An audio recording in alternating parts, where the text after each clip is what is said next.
Hello everyone.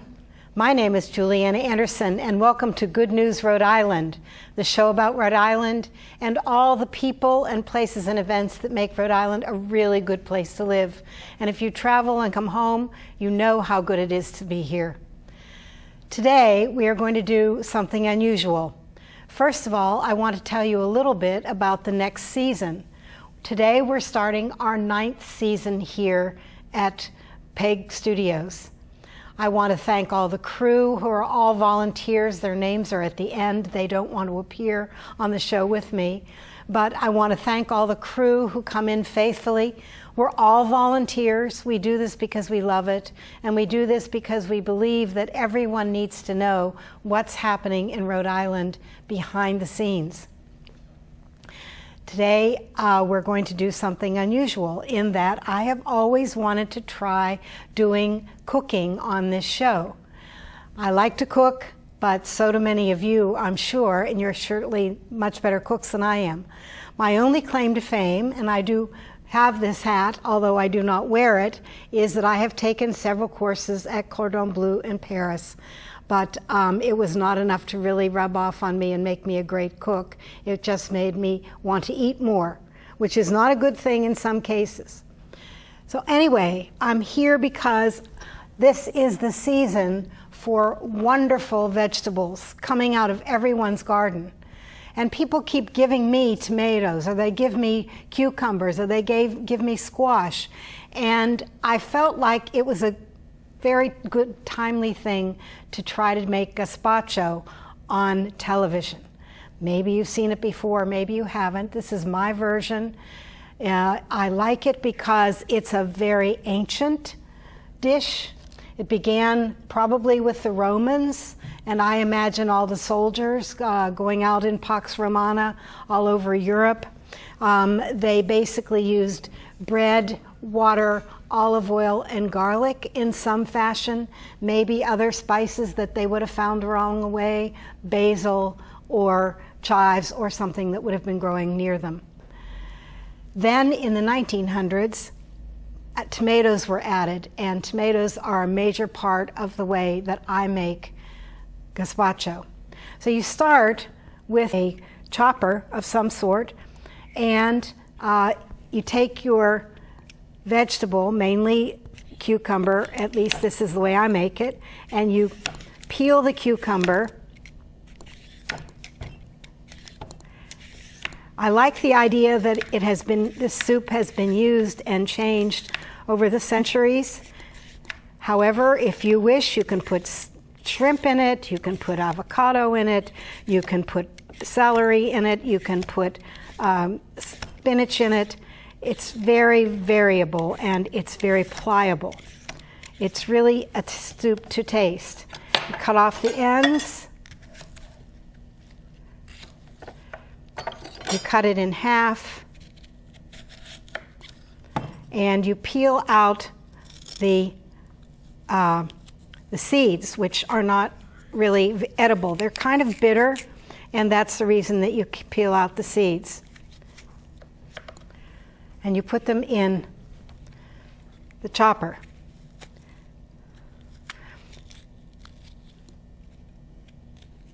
One of the things that a lot of people do is that they use vegetables without washing them.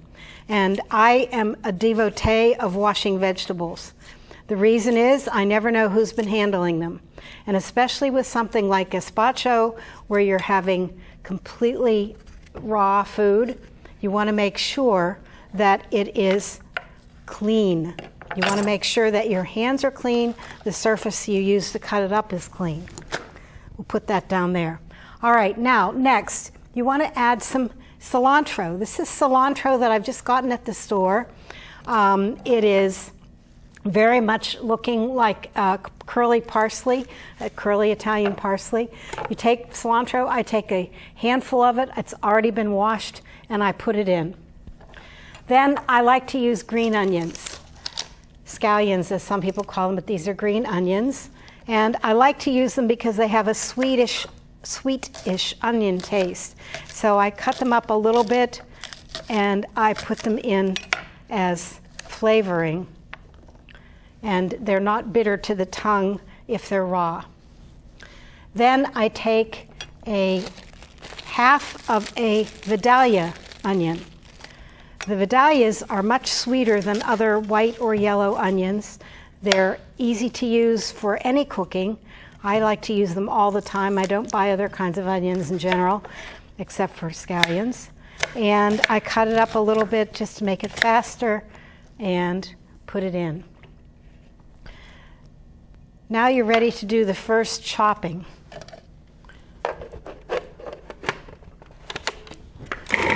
And I don't do it too long because I know I'll be doing others.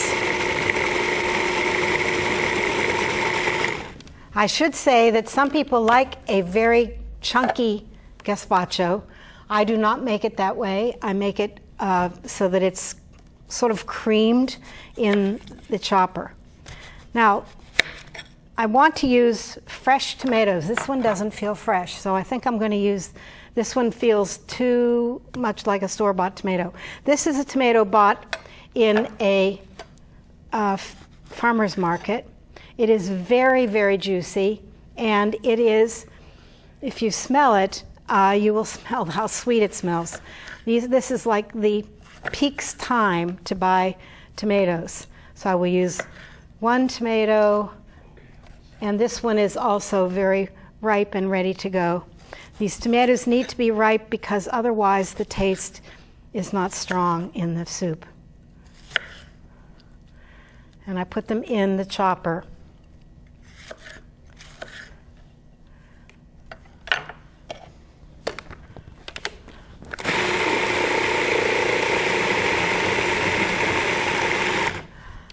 Okay, then I like to use a little bit of greens, and sometimes I use spinach.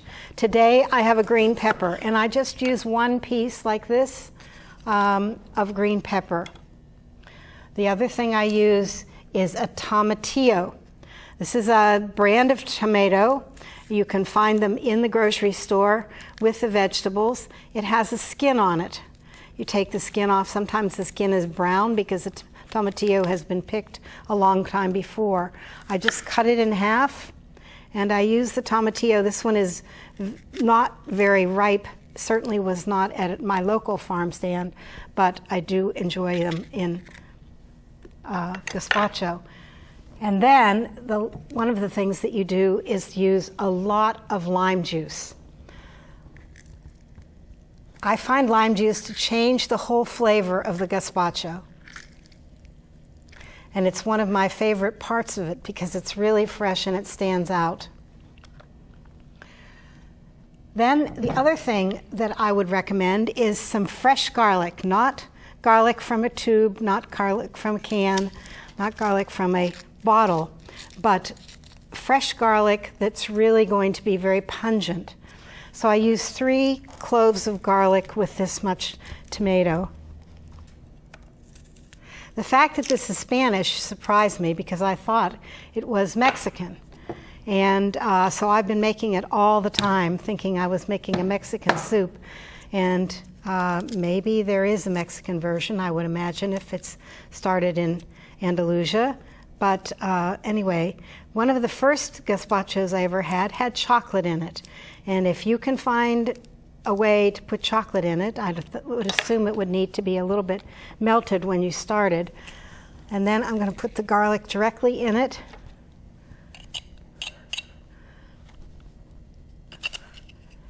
Admittedly, I suppose the chopper will chop it, but sometimes it can evade the blades, and so I don't do it that way. I do it myself. So the last thing I put in is probably a little bit, oh, not the last thing, sorry, I put in some yellow pepper. The yellow pepper adds another sweetness and another dimension. What you're interested in a raw soup is dimensions. You're not interested in one single flavor, but a lot of different flavors. These are something that I've done myself, and that's sun-dried tomatoes, and I boil them in water, sometimes put olive oil in them and let them soak, garlic and let them soak, but these are just plain tomatoes, sun-dried tomatoes, and I cut them up so that they will chop easily, and I put them in for more depth of flavor. This is, and I keep a bag of them that I just use for small things. These are hot peppers, and I'm sure you've seen them in the store. These hot peppers, for some of us, are a signal of care and needing water.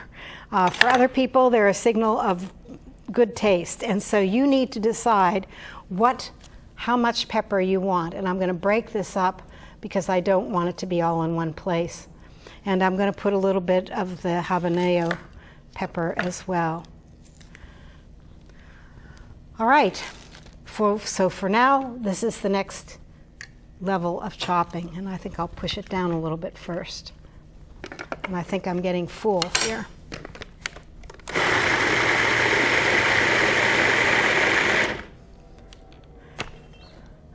Okay,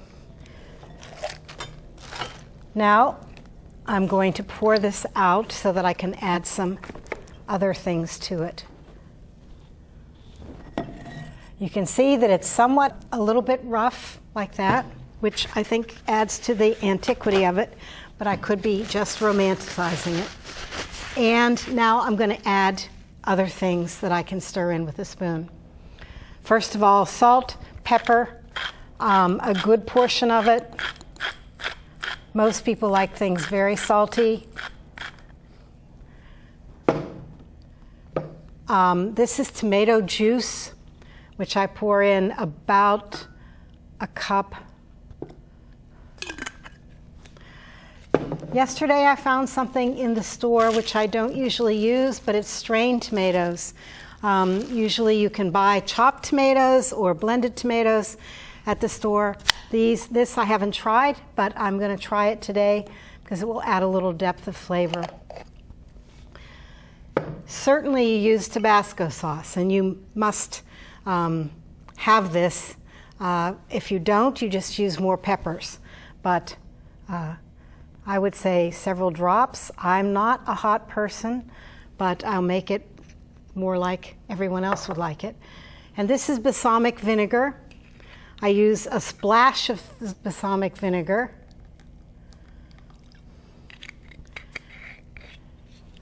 And I'm using olive oil that I like. It's California olive oil. And I put quite a bit in. And then you would mix it up very carefully. And it's a strange off red color with all these perfectly colored vegetables next to it. But that is, to me, the idea of a very good meal. Soup, bread, cheese, and wine. What a great way to have a hot meal, a meal on a hot day that is from everyone else's garden.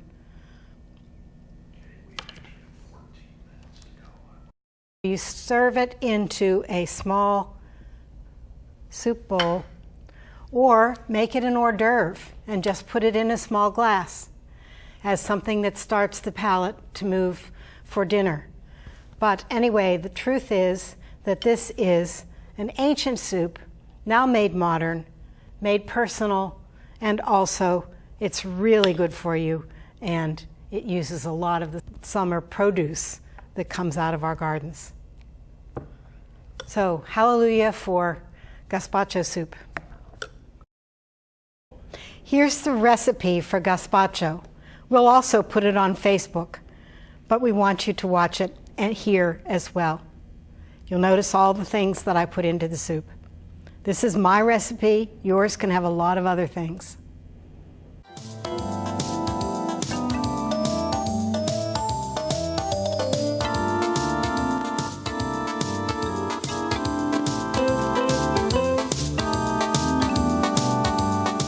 We're going to make guacamole right now, and guacamole is over 10,000 years old. It's Aztec, and it comes to us by way of Mexico. It's considered to be a Mexican delicacy. It's used in all kinds of cooking now, and it is very, very good for you. In fact, people are using it on bread for breakfast, and it is so nutritious. If you look up the nutritional value of avocados, not only are they protein, but they give you all kinds of other ingredients as well.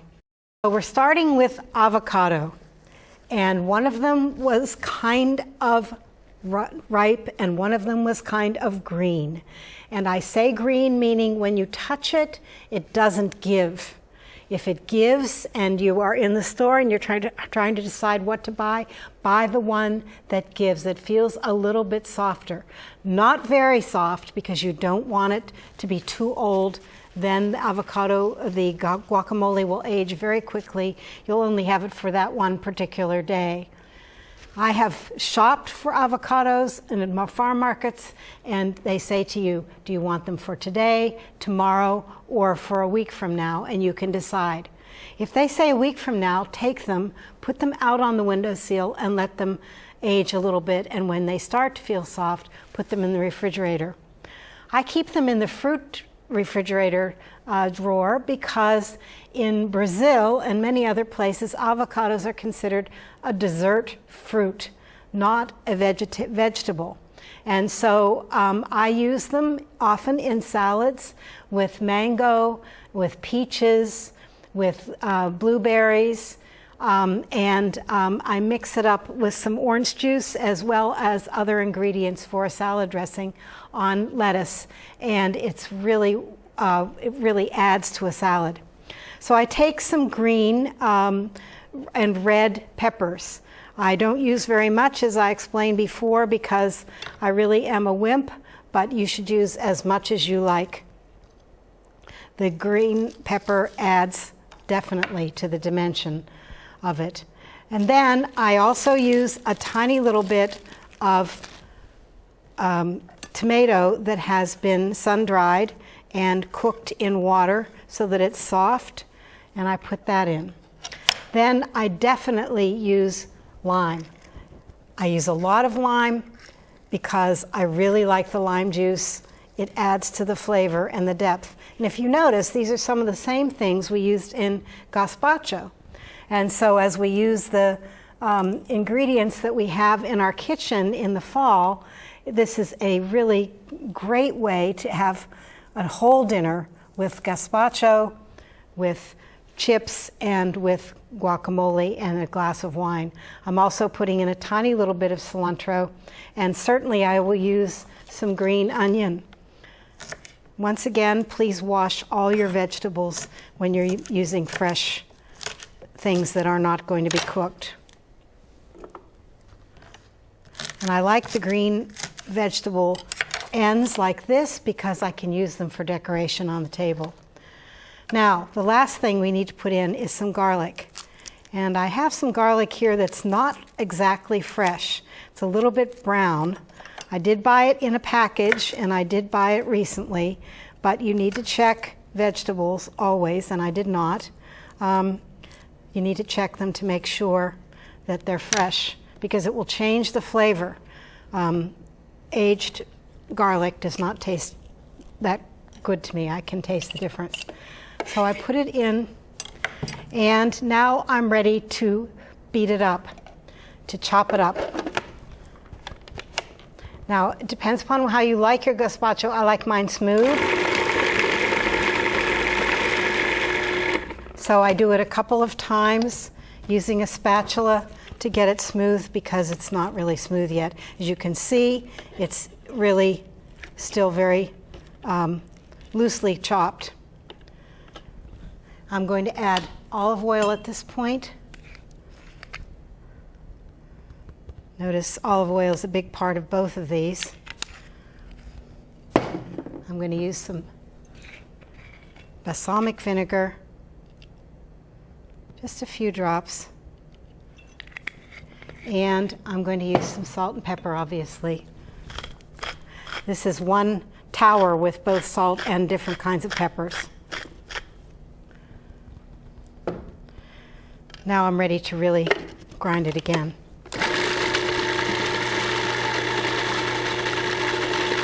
Some of you may have other machines other than a food processor that you might want to use, a Ninja or something that just chops it up really fine. I prefer to use one utensil for everything so that I only have one washing. So then I take it out and put it in a dish, hopefully ready for other people to taste, but I always taste it first just to make sure it's wonderful and that I enjoy it myself in the quiet of my own kitchen while I'm still cooking. Guacamole, you use the same machine. It's easy. You've already made the gazpacho, now you make the guacamole. Guacamole is, for my recipe, and you may want to make it larger or smaller, and certainly the gazpacho recipe you can also cut in half and make for one person and have several meals from it.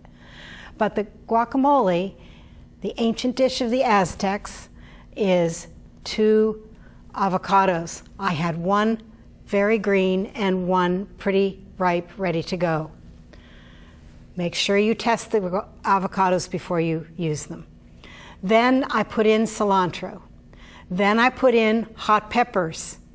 Then I put in olive oil, salt and pepper, balsamic vinegar, and lots of lime juice.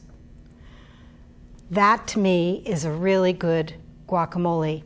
I didn't say garlic. You have to decide if you like the garlic or not. But I did put garlic in this one. So enjoy the guacamole, because taste it in the kitchen before you ever take it out to anybody, because it's going to be gone in minutes. That's what always happens. Gazpacho, soup, and guacamole. What a great way to celebrate the history of vegetable eating and vegetarian and vegan even eating. Thank you for watching Good News Rhode Island. I won't always be cooking. There'll be a lot of other shows, hopefully about science, about medicine, about education, about the arts. Hope you watch Good News Rhode Island.